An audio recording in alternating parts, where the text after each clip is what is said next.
with me. So we're here to talk about Visual Studio and DirectX and game programming and graphics in general. And I assume some of you were watching the keynote yesterday. You may have seen a glimpse of some of the tools I'm going to show today. And I'll go a little bit more in depth and a little bit broader. But before I get into that, I got to ask you a few questions, and then I'll kind of introduce why we did some of these things. So let me get a quick show of hands as to how many of you write games for a living. Let's say half or something. Half. How many of you watched that keynote yesterday morning, the tools keynote, with Jason Zander giving a couple demos? Okay. So some of the things might be surprising. In fact, how many of you watched Jason's follow-up session about what's new in Visual Studio 11? Aha, very few. So there might be still a surprise for me, which is good.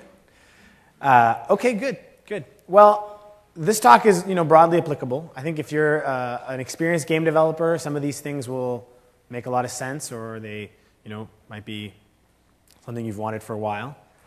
And if you have never done any kind of game development, but you're thinking about it, or you're curious about what we've done to make any kind of graphics or game development better, there's something here for you. So to me, the first thing is why? Why do we invest in this, and why do we think it's worthwhile for you to be in this space? Again, some of you already checked that box. And I figured I'd give you 4 numbers that I think are interesting. The first one is $60 billion. That's the size of the video game industry 2 years ago, and growing. So it's a huge market and a huge opportunity in terms of targeting customers. And that number is even more interesting, right? 145 million people in the United States play games actively. That means like on a daily basis. That's half the population. So the addressable market for games is enormous. I don't know that there's any other type of activity that gets this much attention. Maybe walking. This is already evidenced on every marketplace that we know of. They represent 50% or more of all app downloads anywhere.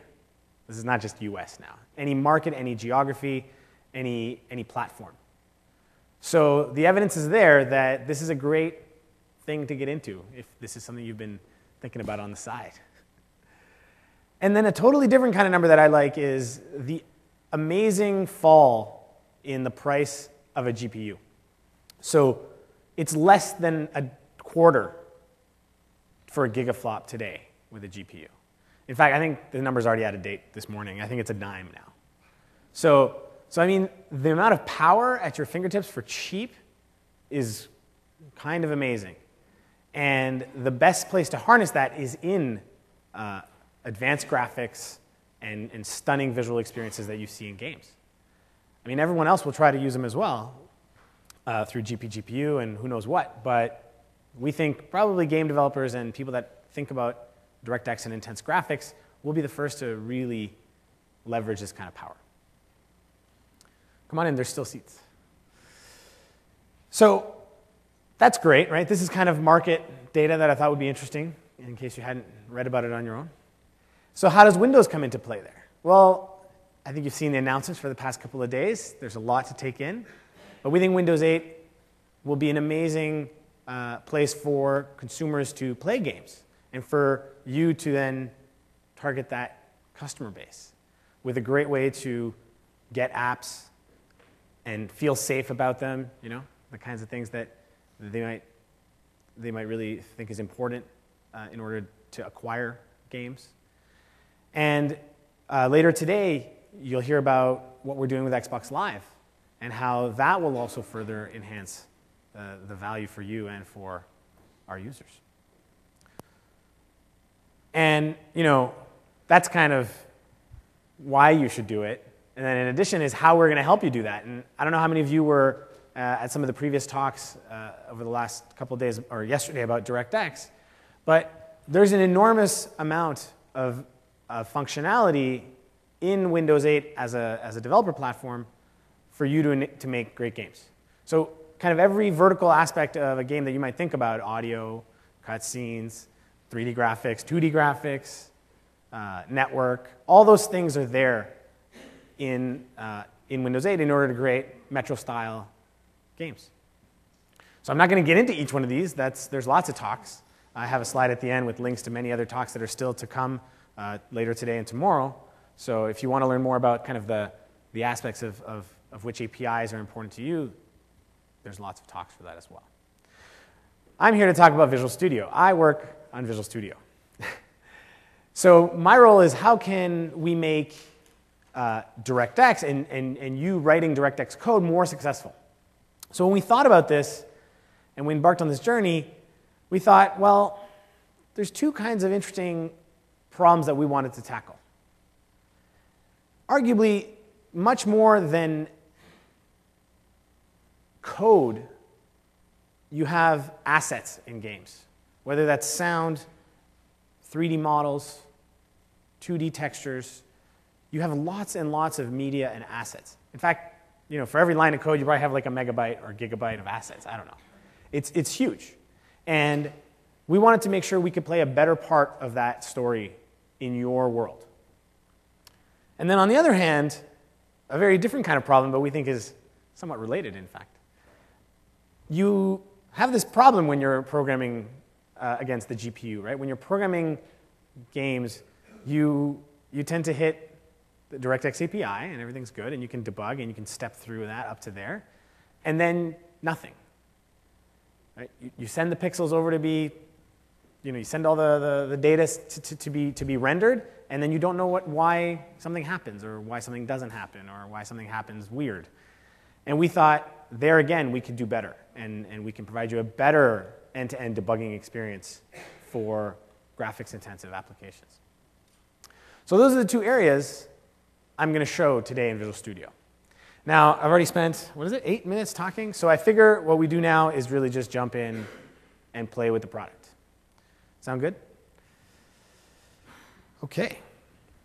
So I'm going to do this in two parts. The first thing is I'm going to kind of walk you through some of the basics in Visual Studio for doing some DirectX development. I'm not going to jump into like a super complicated example right away. I don't know how many of you have already tried to write some code or have gone to some of the other talks. I figured it'd be good to just walk around the product a little bit first. Think of it as our little hello world. First thing I wanted to call out is that there is a DirectX template in Visual Studio 11 Express. So you can go ahead and play with it on your tablet, and you can see it's a unique template. You don't see anything like that in the other languages, and it'll show you. I'll create it just so you can get a sense of what this does. It's a very simple template. Really just shows you how to initialize D3D and render and get going. But it's to the metal, and you'll understand kind of how you get activated by Windows and how you can, where you insert your update code versus your render code, and then you'll go from there. There's not much action going on in this template. If I run it, it'll just be a single color screen. We have a lot of samples in the SDK and in what you have on your tablets in order to kind of further you along that path.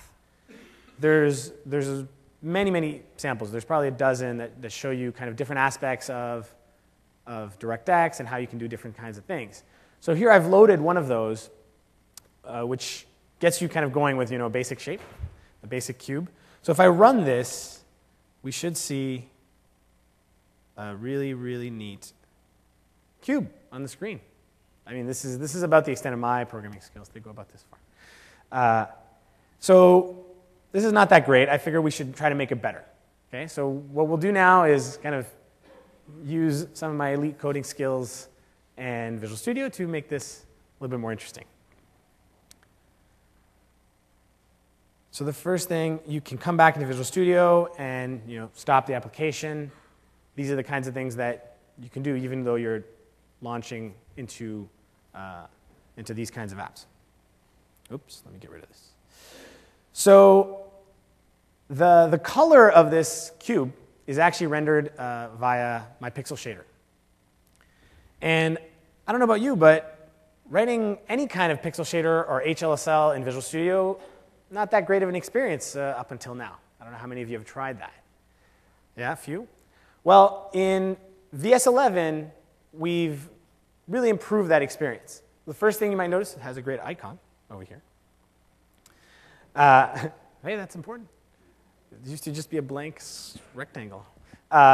And what we've done is give it kind of the basic functionality that you'd expect in Visual Studio. You know, colorizing keywords, giving you the ability to outline and collapse segments of code. You know, like really things. Maybe we should have done this years ago, but we got it now.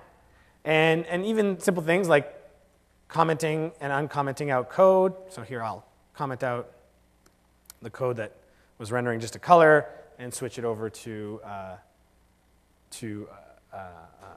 little bit of a texture sampling and a bit of lighting. And what I wanted to show you as well is it's not just that we can edit these kinds of shaders, we build them for you automatically as well. So here you can see that I've set it up. We have this build task built into Visual Studio where you can set what kind of shader it is, the shader model, advanced options, you know what kind of macros you want for it, and it will build automatically and deploy it automatically with your app. You saw yesterday, in day one on the keynotes that we have this new app container where things have to be local to your executable so that you can load them and use them when your app is running. So we do that all for you. So here I have a pixel shader and a vertex shader, right? Kind of what you'd expect. Set them for low hardware because this machine's just a measly laptop. And we can go ahead and I can F5 that, and we'll see that it's loading up from a texture. So that's pretty good. So simple change, no real kind of, I didn't have to muck around with much, right? I just changed the shader, and I got to have my build, debug, cycle just work. It's going to be on my nerves. We'll bring that back later. So now, what I figured I would do is try to understand, for example, well, maybe we can make this cube a little bit more, animated. We'll give it a bit more pizzazz, right? But before that, I want to deal with the fact that it wasn't coming off very, very clearly in that image, right? It was kind of almost transparent. It didn't kind of, I couldn't see it very well, and I want to change that before we start to muck around with it. Now, if you were trying to figure that out, right? Let's say I'd given you this code and it was rendering this way. Some of you probably, you could have psychic debugging powers and just, I know what's going on here. But in my case, I don't know. I need to reverse engineer this. I need to figure out why this is happening. And in order to do that, we have a debugging experience just tailored for this. Now, before I jump into debug, I figure, well, I don't know what's going on. It's probably just the texture is wrong. The texture I'm applying to this cube is wrong. So before I jump in and start debugging, let's take a look at the texture. So here I have the texture. I can go find the reference. It's cfloor.dds in here, somewhere in here. There it is, cfloor.dds. Okay. And if I open that up, what do you think is going to happen? Have you ever tried to open up a direct draw surface in Visual Studio? No, nobody? Well, that's because it never would have worked. But it works now. So we've done a completely new image editor. Think of it as, after 15 or so years, I don't know exactly how long we hadn't touched our image editor in Visual Studio, we've built a new one. And we've given it, certain basic capabilities like looking at different color channels, understanding transparency. These are pretty useful things. So here I am looking at my texture, and the one thing I can see is it's very bright yellow-ish. And when I ran the game, it wasn't the case. Right? If I run that again, that's definitely not the right color. So what could be going wrong? I'm able, with Visual Studio, to inspect what that texture should look like, so I don't have to wonder whether something went wrong in my content pipeline as it went from, for example, I don't know, a Photoshop file down to this compressed texture format that is direct draw surface. You don't have to wonder whether something went wrong during that process. Like it came out right. It's supposed to look like this. Something else went wrong. So already, I'm narrowing down the problem. So how do I get further? Well, you want to start figuring out what was happening in DirectX and in the GPU. If I tried to step, we'd find something out, right? We'd probably walk through some CPU code until we figured out, well, maybe this is what happened, maybe this is what happened. But we'd be working from the wrong end of the problem. I want to start from where the problem occurred and unravel from there. So we have the ability in VS11 to capture single frames of rendering in DirectX in order to inspect what happened and look at the state during that event. So here I'm just going to enable that. So this is how you enable it. You go into debugging, as you'd expect, because it's kind of a debugging experience. And you first turn on the ability to capture frames. So we don't have it on all the time. And then when I run again, we're going to hook in with our engine and be ready to capture a frame whenever you want to. And the way you do it, well, is you just hit print screen. So you may have noticed the little heads-up display there in the top left corner.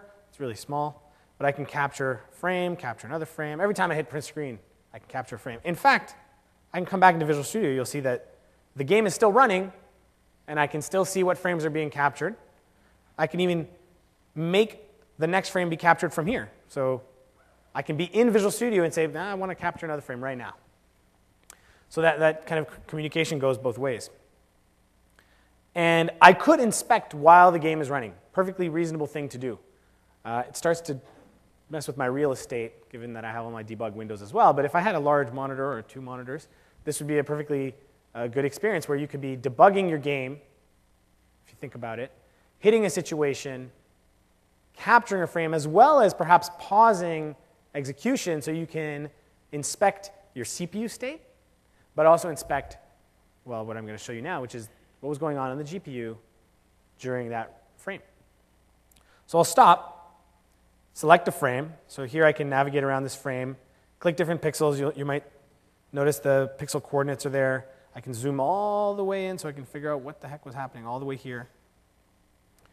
And, well, that's fair enough, but what I really want to know is why the heck was this rendering kind of this way? So there's a few things I can do, right? I can double-click and see from this pixel what occurred, which draw calls occurred. It's a pretty complete tool. We're gonna walk through it a few times, so don't necessarily think you got to capture every little detail right away. We're going to come back to it. The first thing I wanted to show you here was, well, understanding all the different objects that went into play when you rendered. So I think this is pretty key. Before we try to figure out what flow of events occurred, let's just think about all the state I sent out to the GPU. And here's one of the great things about this log file that we created is you can save it, open it elsewhere, open it later. All of the state is captured in this file. And what I mean by that state is what I see in this object table here. So if I select an event, you'll see that I have all of the objects that I sent to DirectX here. Quite a few, right? And the one I wanted to look at just now was my blend state. So I can double-click on it and take a look at what was the blend state when I rendered this frame. Well, not just rendered this frame, did that specific draw call, because this can change based on different calls. And what I'm seeing here is the blend state was set to true. That's fine. But it was an additive blend, and that's not exactly what I wanted. Now, if I wanted to go back and change that, well, at first I have to find out where I set it. And one of the great things we can do here is bring you back to the CPU code, right? Bring you back to your C++ code where you set this up. So if I look at our call stack here, I can see, well, this is where this draw call occurred. So if I walk right up, I'll see that it was this blend state right above it. So I could just disable this. That would be one way to do this. Another way to do it, would be to actually use, you notice how it highlights? This is this reference highlighting we have in C++. So within a file, we can immediately tell you where all the other references for this variable, or sorry, this identifier are. So I can just go Control-Shift up and navigate up towards where I created it and the state that I set, and whoa, you'll notice that it was really cheesy solution. And if I have 5 again, I should be getting something a little bit better. Cross your fingers. Oh, it's a little bit better, right? And in my case, what I want to do is just turn off alpha blending completely. We just want to see the whole thing. So I'll come back, oops, right here, and just we'll leave the alpha blending state to default. And here we go. All right, there's my cube with a texture on it. So you saw how I could use some of the different tools in Visual Studio to narrow down the problem. It wasn't the texture, it was the blend state. So let me come back out. And let's give this cube a little bit of pizzazz, right? Let's make it move. Let's make it rotate. Let's move it around. So I'll jump down into our function over here that updates the positions of things, and you'll notice that I set effectively the position of the cube to be unmoving in the center there. So what I'll do is I'll switch it over to rotate a little bit, which I think would be nice. So we have this. I'm just using this simple math library that we have built into some of these SDK samples that you can get started with. And this should rotate my model. What I probably want to do too. So there it rotates. What I want to do is also move the camera. So you've got some of the basic things here to get you started. This is, again, what I wanted to show you where we expect you, depending on what kind of game you're writing, you might write every line of code yourself. You might be using some components from elsewhere. In our samples, you get some helpers across the board to just get you started. We expect you to mod these, take these to be your own, and don't think of these as libraries, but more as reusable, like moddable starter kits. So I'm going to move the camera further behind and take a look at this cube from far away. Let's see what this does. There it is. Now, I don't know about you, but it looks a bit yellowish at this distance. Let me stop the movement and let's take a look. So let me switch this back to identity, right? And let's take a look at that again. Can anyone tell me if this? I'll capture a frame. This will be easier for us to inspect. So here we go. Yeah, that's too dark. Let me capture a frame. See, this is the great aspect of this. We can come in, stop debugging, and if I move down in here, looked like it was kind of yellowish. The pixel here looks a little bit yellowish to me. If I turned off the lighting, it would be probably a little bit more obvious as I turned it back on. Why might that be, right? We had a texture that was pretty clean, and then now it's not that great when I zoomed out. Some of you might have already guessed what's going on. If I go back to my texture, I can see that everything looks right. Now, I don't know how many of you, kind of less than half of you raised your hand as saying you spend your time making games. So some of you might not be aware that a common trick in games is to pre-compute information so that you don't have to spend time when you're rendering on things that you could have pre-computed. And one of the things we pre-compute is levels of detail for an image. So this texture, right, this direct draw surface, actually has multiple levels of detail. And I can see that, again, in this new image editor. If I just look at the properties, first of all, it tells you what kind of image it is, the height. Luckily, here it's a perfectly square texture, as I would have expected. And you can see here the total number of MIP levels, 9. That's good. It's good to know that there's other MIP levels, but that's not all that you need. You need to be able to inspect them. And from my toolbar here, I can inspect. I can start zooming in. Okay, well, this is one level down. And if I look at my properties window, I can track where I am. So right now I'm in MIP level 1, and I can keep going down. Oh, someone messed up a lower MIP level. This was me gratuitously messing up a MIP level. But the fact remains that I can now see what may have occurred at different MIP levels. Maybe you probably generate MIPs through some tool. But the fact is, they may behave incorrectly or poorly at certain levels. And so you can actually inspect that. And if you wanted to do pixel perfect kind of adjustments, you could. Probably not the right solution long term for your game. But we can go all the way down. I should be able to go all the way down to the single pixel there. Woohoo, here we go. you'll notice that we kind of render all the way down to the single pixel where you can see each pixel separately. Maybe we create these separators here. You can really zone in on a single pixel. I can select them. So the ability to inspect kind of the rich information you need is really key to helping you in that flow for making a game. It's not just, in the demo, in the keynote, you may have seen, I think, inspecting kind of the alpha channel, and we can do that just by changing which color channels we're looking at here. I can turn on and off red, blue, green, and alpha. But there's other aspects as well, like MIP levels. So it's not just the fact that we have, full 32-bit support. We have a real ability to inspect all the aspects. So let me keep zooming out here. There we go. And what I'll do is we even included a quick and simple way of generating the MIPS based off of one of the levels. So here I'm just going to run that and generate the MIPS. And here we go. I'll save. And if I F5 again, should do the right thing. It's too small to tell, but you shall trust me. Thou shalt trust me. So we think I'm focusing in on a couple of interesting areas of the image editor for games, right? For inspecting problems and understanding what's going wrong. It's also just a full replacement for all of our image editing. So this is how we would now open up PNG files and actually be able to look at them and mod them if we needed to. All the kinds of things we couldn't do before. Now, that's all well and good. And so I figured out kind of a MIP level issue. I figured out an alpha blending issue. It's pretty good. And I was able to debug, but this is a toy application, right? This is not full-fledged game. This is a Hello World sample to get me started and get you started.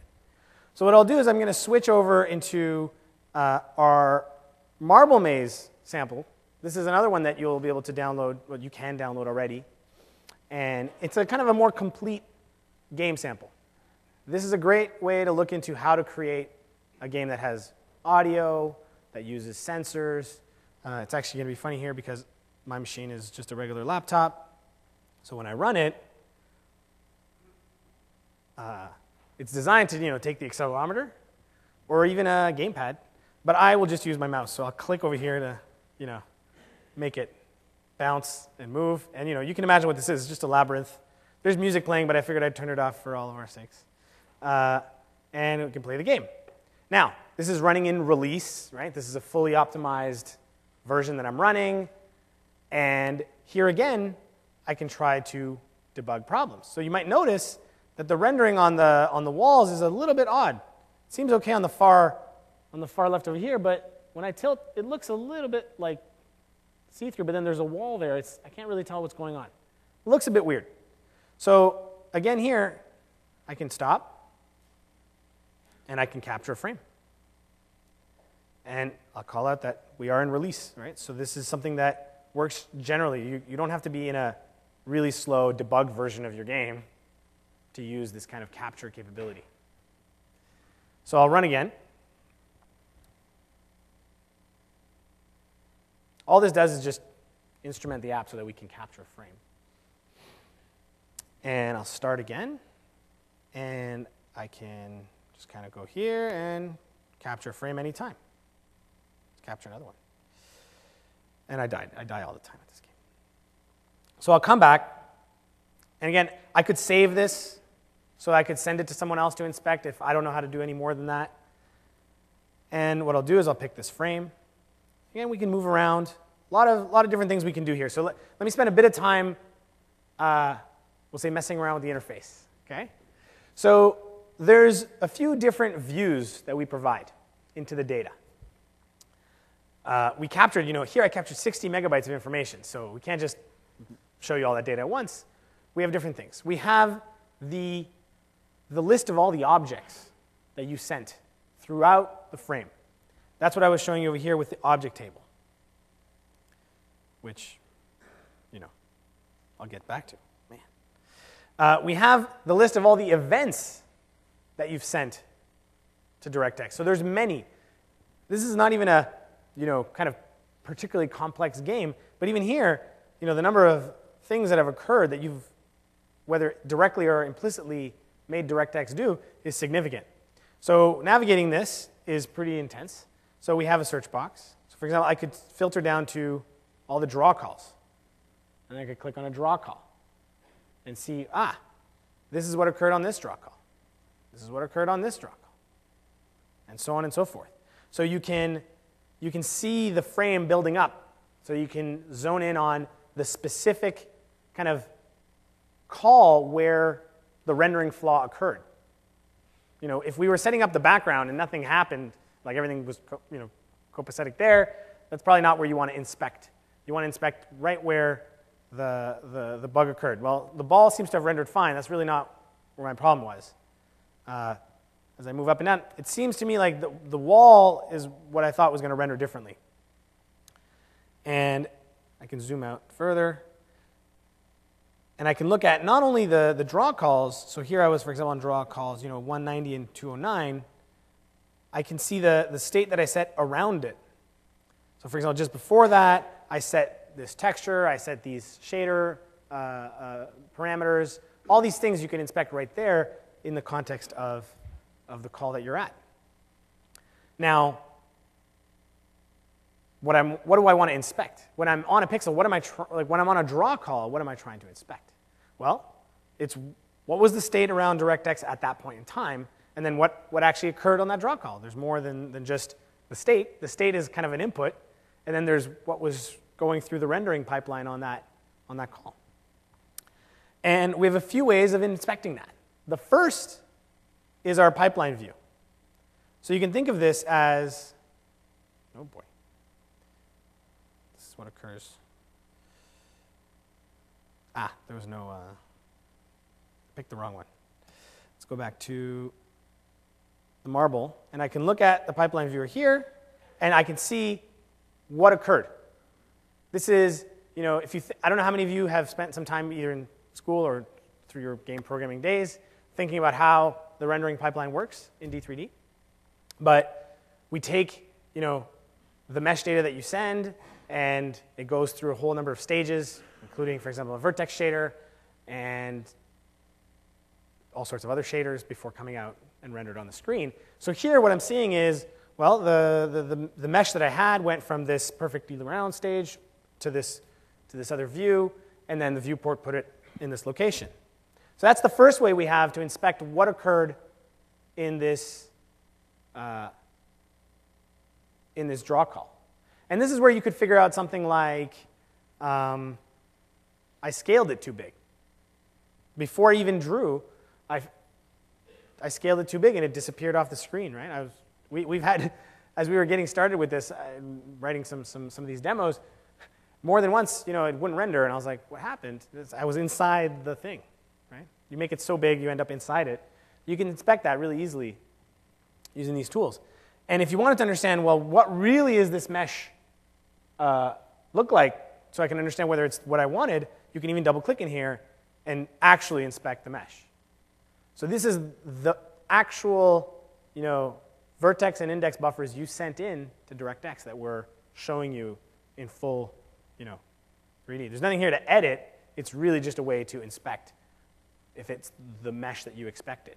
So it's possible that you take in input data, for example, like a mesh that you had on disk, and before you even sent it in for drawing, you munged it somehow. It changed. And you could see that right here. You could compare your source model with what we saw coming into the pipeline, and you could compare and see, something, I did something wrong here. I dropped something. I modded it in the wrong way. So that's one way to inspect.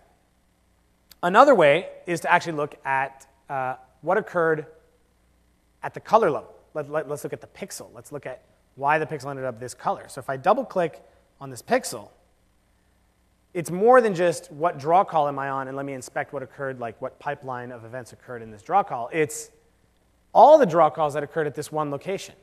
Remember when I said, I want to work from the bug from where it occurred back up to to what I did in the code. This is kind of what you're doing here, is I know it occurred on this pixel, I just don't know when. So here I can inspect and see at different calls. So first I cleared the screen to black, and that's pretty clear.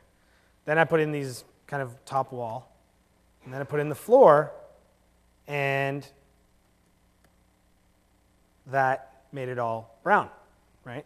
And then the final rendering. Still got some bugs here and there. I should see them all together, but I'm not. That's okay. So as you do this, we might show you things like what the pixel looked like with, here we go. You know, if the pixel has a certain amount of blending, we'll actually show you that as well. So you can see whether the transparency was applied correctly here. Right? That's what I was trying to figure out with the blend state earlier. And in the same way, I can figure out whether the depth test is happening correctly. So if I were to hit the right pixel here, which I'm having trouble, we'd find that, it's the bad luck here, that the pixel shader, while it ran and computed the right color for this wall, the pixel failed the depth test, and that it therefore didn't render those pixels. And again, in order to figure out where you set that, you would just jump back through the call stack, which is what I'll do here, to where you rendered. So you'll see this is something that's unique here in terms of the kinds of tools we've built historically in this space, is that we now have the ability to jump back into your code from a draw call, or even from a set render state, you know, or any kind of DirectX call has an associated call stack. If I keep this on the screen and go back to the event list, and I say, well, let's take a look at a different event. Let's take a look at set vertex buffers. Even that, create texture. You know, each of these that has a potential call stack has an associated call stack. Some of them we don't know the call stack, but when we do, you can just jump right back and see where the problem occurred. This is pretty powerful if you're trying to figure out, well, this is the sampler state that I got wrong. Let me jump into the code where I set it. So in my case, it's back again to the object table, which is where you can, when the demo flow that you were trying to do fails, you can just jump back into the object table and inspect all the state. So you can think of this as all of the state during the entire frame. Now, this is not particularly useful if I don't know when there's multiple of one type of element. So for example, here I have 2 blend states, and I have multiples of lots of things, right? And what I want to know is which ones are the ones that apply to the draw call that I'm on. So if I go back into my event list here and go to my draw calls, and if I click here, this window actually updates. It's very subtle. And it updates with usage age. You see this usage age column here? I'm going to sort by it and then come back and change here. And what this is showing you is, relative to the call that you're at, how old was that state? When was that state set? So this allows you to walk back in the right order for when something occurred. So I can see, you know, this texture was set just then. In case I'm trying to inspect which textures might have been the source of the behavior, I can do that. So I can walk through which textures I set when. So for example, here, this was the bridge. So all the textures are there as well, right?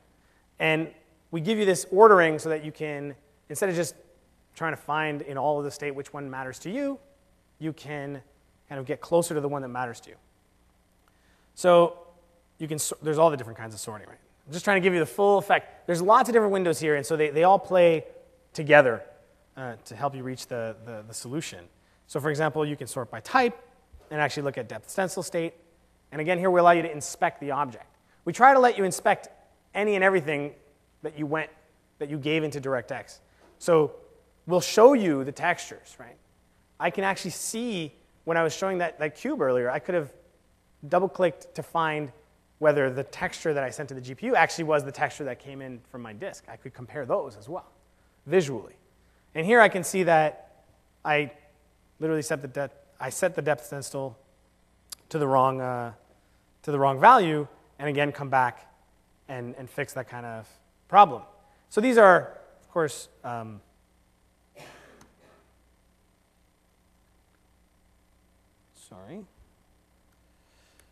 These are how do I call them? Fake problems, obviously. But I use them just to illustrate some of the way the tools work on simple kinds of bugs.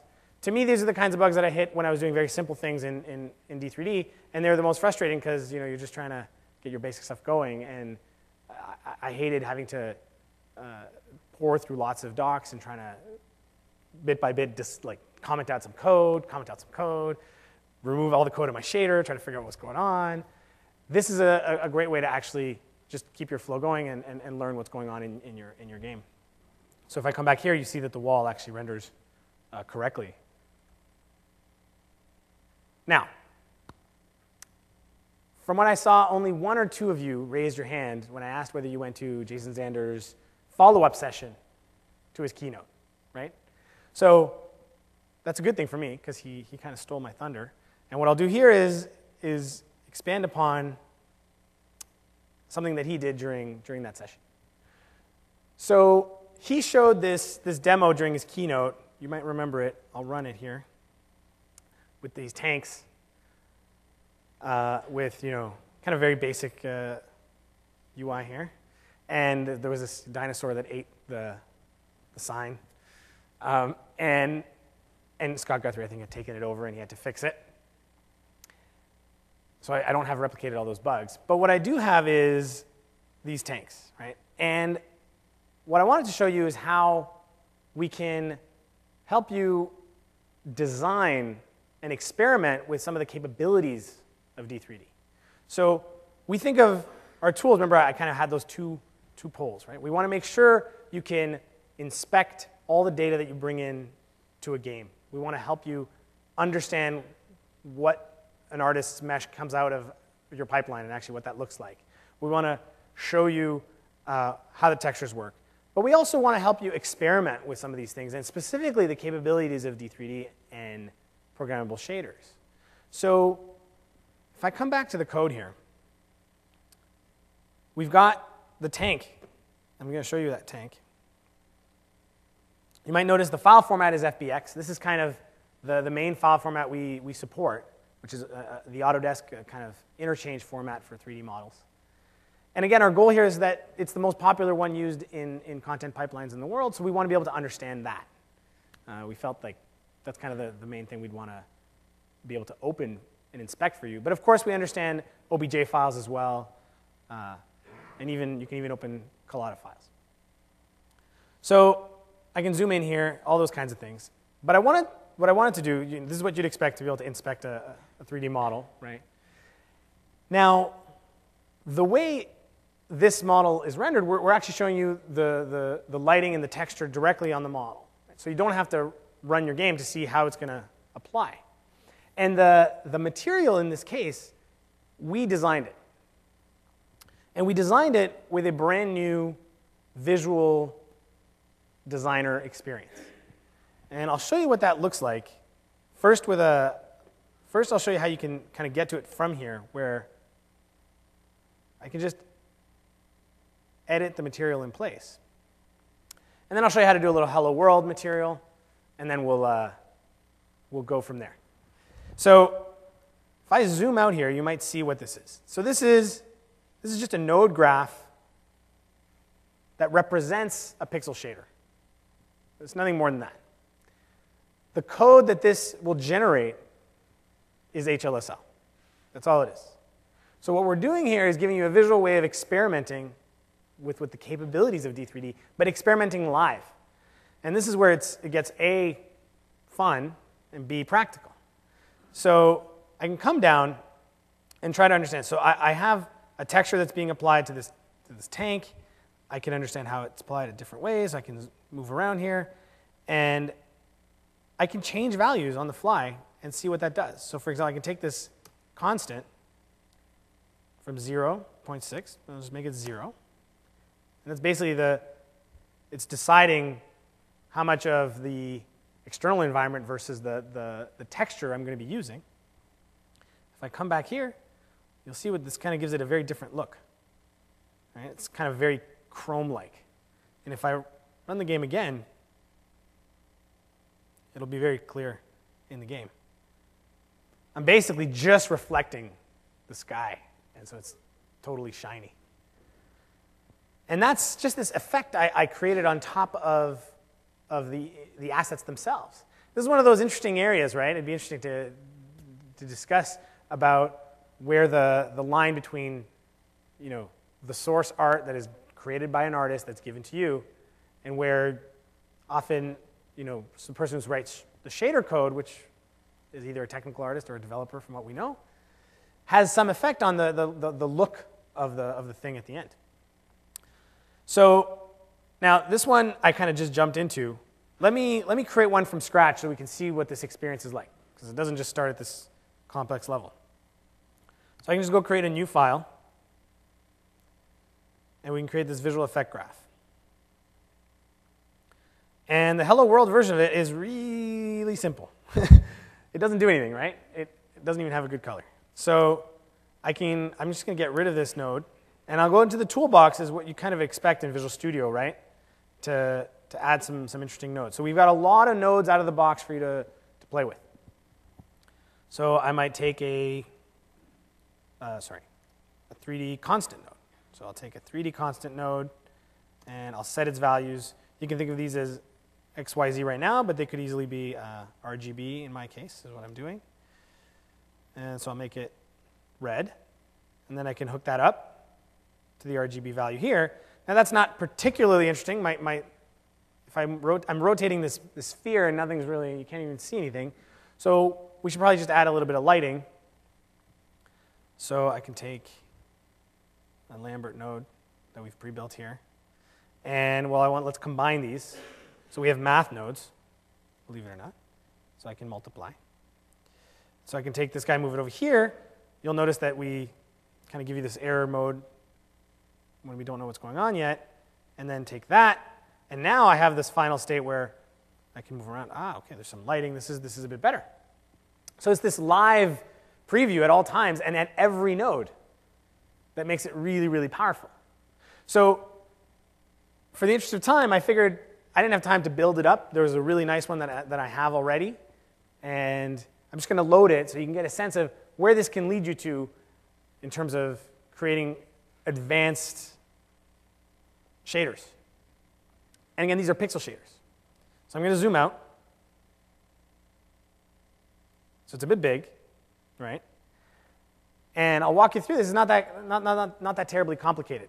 So we're just sampling from a couple of textures. And of course, we can open all these. These are all just DDS files.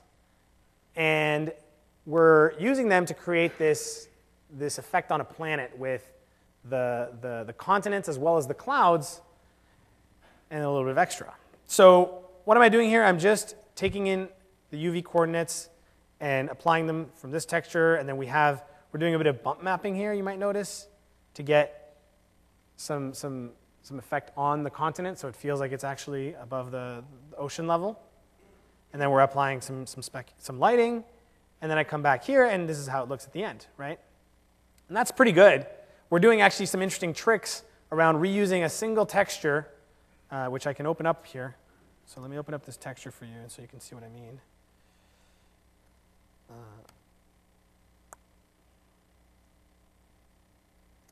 So if I open up this texture, you'll notice I'm going to go through the color channels, and you might notice something interesting. I can turn off, this is Control G1, Control G2. I'm just turning off the different color channels. And interestingly enough, the alpha channel is not really an alpha channel at all. We're just using it to do something else. So I'll get rid of all the other ones. So everything's off. And this is just alpha. So what we're doing is actually using the transparent channel as cloud cover. And in the shader, I'm extracting just the alpha channel as a separate thing to create that cloud cover. And what I did to be even more kind of interesting is I added a little time variable to them in order to have them move at different rates. If only I could render that, right? So what I'm doing here is I'm moving based on time, I'm panning my UVs across these textures. I just need to turn on a way to render that. And instead of running a game, I can just turn on this real-time rendering mode that we have, and you'll notice what's going on here is that everything's moving at every level, right? So you can see at each state how it's going to look. And so here at the end, you'll notice the cloud cover is moving in one direction, and the continents are moving in a different direction. So this is the kind of experimentation with shaders that you can do using our tool. OK. Hopefully that's a good demo to finish with, and then I'll come back. Oh, thank you.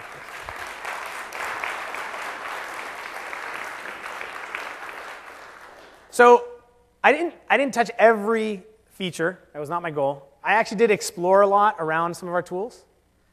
What I want to do now is just walk you through some of the ones we've seen, and I didn't show you every feature, and then that you can go play with. The first thing I need to call out is that all of these things I've shown you, if you run them, if you open up your tablet right now, you're not going to see those things because it's in the Pro version of Visual Studio. So you have a copy of it for free right now to play with. So we encourage you to install it. You can install it side by side on your tablet with Express and actually play with all these tools. The exception to this is all the HLSL functionality that I showed, the fact that it can build, and all the outlining and colorization. That exists in the Express version that you have.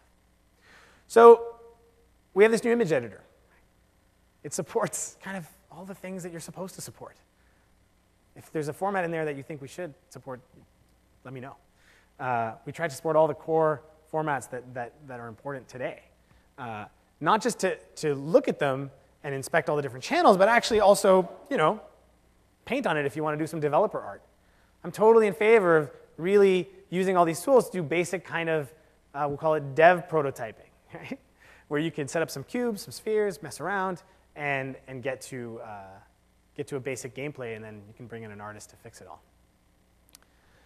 We have this ability to inspect models. And again, here I didn't show you, but we can create basic shapes. We can create a cube. We can create a sphere. And the goal of that is, again, for this kind of developer prototyping experience. So if you wanted to, one of the first things you'll see in our SDK samples, you're going to get a transition from the one I showed you created a cube procedurally. It's not that hard, right, to create a cube procedurally. That's just a few numbers. But anything beyond a cube, you're gonna want to bring in a mesh. You're going to want to bring in content. You're not going to want to do it procedurally. So one of the first things you want to learn if you're just getting started is, how do I take art that comes from a tool and load it and render it correctly? And so we can help you with that transition by creating basic shapes in Visual Studio that you can then convert and load and apply and say, okay, I get it. I'm ready. I'm ready for when my artist comes in with Maya with his super awesome models. Like that tank. We didn't make that. I covered some of the HLSL functionality, right? So you can build it out of the box. It works. It deploys the output shader. This is, of course, not for runtime compilation. This is for compiling shaders at build time and loading the bytecode at runtime. If you wanted to compile them as a header file, you could do that. If you wanted to not compile them and leave them as content for you to do something with yourself, you can do that as well. And we have this pixel shader designer, of course, that I just showed you. I kind of told you everything there was to know about it. And it's really just kind of fun, and it's a great way to experiment. And you can always export out to HLSL to see what the code is that we're generating, if you're ever wondering how this works. And of course, I think the one where you'll spend most of your time as a game dev, sadly, it always comes back to debugging, is this graphics debugger right into Visual Studio. So some of the caveats, in case you're wondering, is that this supports D3D11 and 11.1. It works for the desktop as well as for Metro-style apps. And we have all these different views on the data. So you can look at all the events. You can look at the history for a pixel. You can look at all the objects. And some of the things that you can do that are really great is trying to deal with that massive size and complexity. So my favorite feature is actually really, really simple, is the ability to take a series of events and having your code annotate them as a group. So you could think of, if I'm rendering a mesh, I might set up all sorts of pixel shader state, vertex shader state, blend state, all these kinds of things per object, per mesh. And I could wrap that up in one event, and you'll see in that event list there, that giant list would suddenly collapse automatically into groups so that you can expand, which is really nice. And that's all I have to say. So we encourage you to get into this. I kind of noticed half of you hadn't done this. Get into it. Play with it. 3D is really fun. We think it's a huge opportunity. Chances are you will be the kings of the Windows Store if you get into this, and that's what we want for you. So there you go. I've got time for some questions, which is good. Yeah, go ahead. Yeah, go to the mic. Yes, please. If you want to know, there's a whole bunch of other talks to go to. Most of them are this afternoon or tomorrow. Yeah. First, thanks. It did say noobs, and I'm a noob on this, so this might cool. be a very dumb question. But the big graphic that they've been showing and giving posters out, it's always quiet about DirectX. So it's already taken like a day and a half to realize, okay, that's only C++ getting to DirectX under the WinRT, right? And Win32 is over here. I noticed, though, when you're going through your code for a Metro app, the platform targeting for the shader said Win32. And so I'm just a little confused on that because big picture is being told over here and simplifying down, and I see the code. So how totally understandable. Okay, so if you understand the question better, I understand the question. I will hopefully be able to answer it. So the question is, when you look at some of the code I showed in D3D, whether it's the shader code or even the D3D code, it doesn't resemble necessarily what you've seen in terms of the WinRT story that we were describing. And it looks perhaps like Win32 code, right? So there's multiple parts to this answer. The first thing is, remember, WinRT, specifically the graphics stack of WinRT, is fundamentally based on DirectX. So even if you're writing XAML code, underneath it's this. Right? This is what's running. This is how it's rendered. So the way those things are implemented is actually by calling these APIs. And so these APIs, which are, we'll call them, they don't use the same eye-inspectable kind of approach as the rest of WinRT. They are available to Metro-style applications. So if you wrote a D3D rendering engine, for example, that will, for D3D11, that functions in the Metro-style version. Now, it's the same API. It's not like there's a Win32 version and a WinRT version. It's D3D. So shader APIs, rendering APIs, there's some limitations. Not every single one, like I said, D3D9 is a big example that is not supported. But the breadth of D3D11 functionality is there. And there's more details to be heard if you go to some of these talks about going in depth on the DirectX platform. But the short answer is yes. Like what you've used of D3D and Win32 in D3D11 will work in Metro style. And I also spent like half an hour trying to find what that option was for turning it on until you said at the end it's in. So that's available right now off Connect, or can we get the bytes today from the professional? Yeah. So the question is, if you wanted to play with this, there was two questions there, right? One is you saw how to turn on graphics capture, which is just you go to the debugging pane for a project, and where to get this. There's a copy of Visual Studio Ultimate on something we gave you. You got a USB key? You all got a USB key. So it's in there, or you can get it on the web, of course, as well. I assume the USB key might be better. And yeah, you get all of Ultimate, not just these pro features. There's lots more in there. Any other questions? Okay. Well, yes, go ahead. So the debugging tool, when you can actually see the original models and all that stuff, is there a way to protect IP when you ship a game? You don't want people to debug your stuff and grab the textures or the models. Right. I don't have anything to announce for that, but we're definitely working on a solution for that problem. Absolutely. Yeah. Are there any performance analysis tools as part of this suite? Sorry, so you asked, are there performance analysis tools in this suite? So in what I showed you, there was no performance analysis tools. What I showed you is this new kind of rendering debugging experience. We have a whole new set of improvements in our profiling tools in Visual Studio. In fact, you may have noticed in the keynote that we've taken our parallel debugging and some of our profiling capability into kind of lower versions of Visual Studio, which is a kind of something we've heard often from our customers that was important. And if you go tomorrow to our C++ AMP talk, you'll see some of the improvements we made in our parallel profiling capability in order to accommodate looking at the GPU as well. So yeah. But if your question is, I've seen a tool historically from other things, like on an Xbox, where the same experience had profiling in it, for example, then this one does not. This is purely a kind of a debugging experience. Okay, I'm over time actually, but I'm happy to stay here and answer all the questions. Thank you.